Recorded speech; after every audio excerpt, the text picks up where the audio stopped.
Well, let's return to our top story now, the Gaza-Israel conflict. Joining us live from Tel Aviv is Tony Blair, the Middle East envoy for the Quartet, representing the UN, Russia, the EU and the United States. And prior to that, he was, of course, the British Prime Minister. Mr. Blair, you've met with the Israeli President, Shimon Peres, in the last day or so. Pretty much the same old story came out of that, with Peres saying that Israel has no ambitions to conquer land. So as the Quartet's Middle East envoy, you must be frustrated that Israel has nothing new to offer here.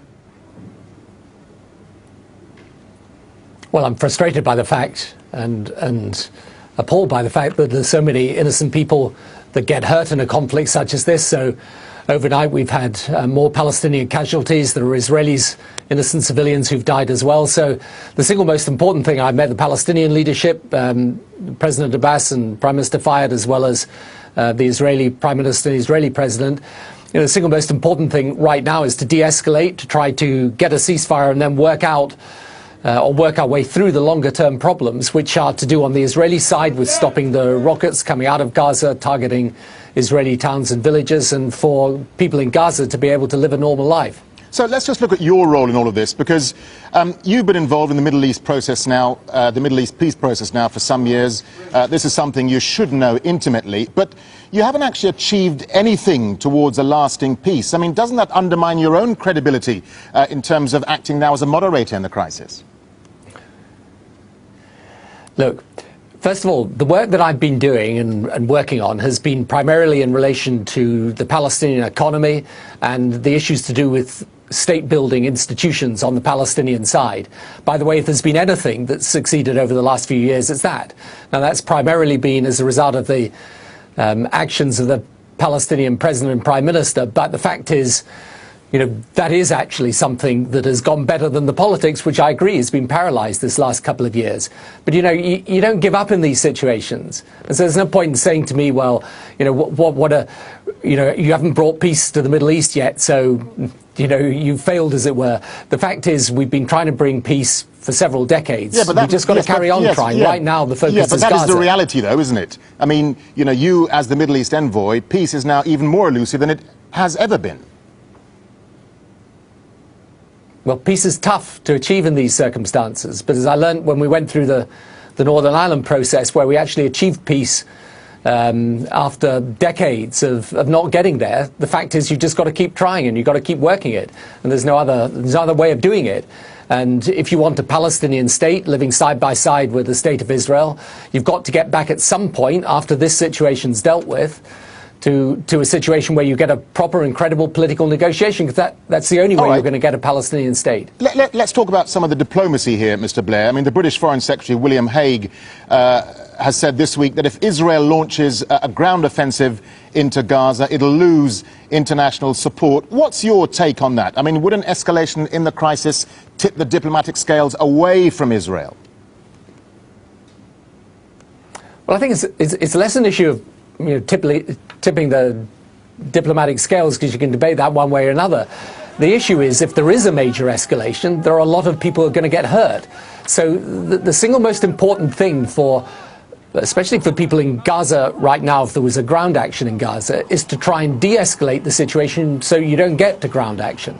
So it's very obvious what has to happen. And by the way, we support fully the efforts that Egypt is making and the Egyptian president are making to try and bring about a ceasefire. The thing is, to get the ceasefire, then you've got to agree a set of arrangements which are going to make sure that this situation doesn't happen again. And what is obviously absolutely crucial for people in Gaza, that you start to get Gazan life to normal, because the people there are suffering.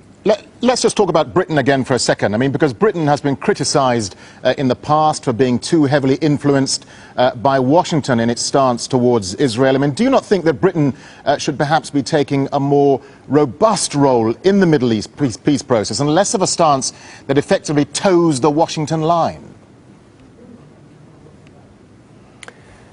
Well, I don't think it does, in fact. I mean, the British government, look, I'm not a representative of the British government in this particular instance, but I don't think that's accurate. Actually, the British government has got its own line on what should happen, both in respect of the overall peace process and indeed in respect of Gaza. But, you know, whether it's the British government, the American government, anyone else, it's a very simple equation. If you want this to stop, then The violence has got to stop, and then you've got to get back to a situation where, as I say, you're trying to deal with the long-term issues of security for Israel, because if they carry on having their citizens under attack, they will attack back. And for Gazans, it's just got to be emphasized. There's 1.75 million people there, living there. They desperately need proper infrastructure, water, electricity. They need far more material to come into Gaza. They need to better get out of Gaza to be able to export their goods. All right. There's a whole set of things that need to be done, but they can't be done whilst the violence continues. Yeah, I mean, you've been there for a couple of days now. So in terms of what you've seen so far on your current trip to the region, how do you see a way out of this crisis? I mean, both sides say they'd consider a truce, but the reality is the conditions of what both sides are demanding are pretty unworkable at the moment. Well, I think the most important thing actually is just to get the ceasefire first off, because then that reduces the possibility of innocent people being killed. So that's the first thing to do. Then once that happens, you can start to go through the issues, which are very obvious. Look, it's very obvious that if Israel carries on having rockets fired at its civilian population in towns and cities close to Gaza, then it's going to retaliate. So there's got to be a way of stopping that, and there's got to be a way of opening up Gaza. So that's, those are the short-term and the long-term questions. And this is a region in turmoil. I mean, you've just been doing an interview on Syria, where almost 40,000 people have died now. So you've got everywhere you look, you have upheaval. The last thing we need is more upheaval here. We actually need, I think, a strategy to bring a sense of peace, stability and democracy to the whole of the region. And that one way of starting with that, by the way, is to try and inject some fresh energy and commitment into the Israeli-Palestinian issue. OK, Tony Blair, thank you for talking to Al Jazeera.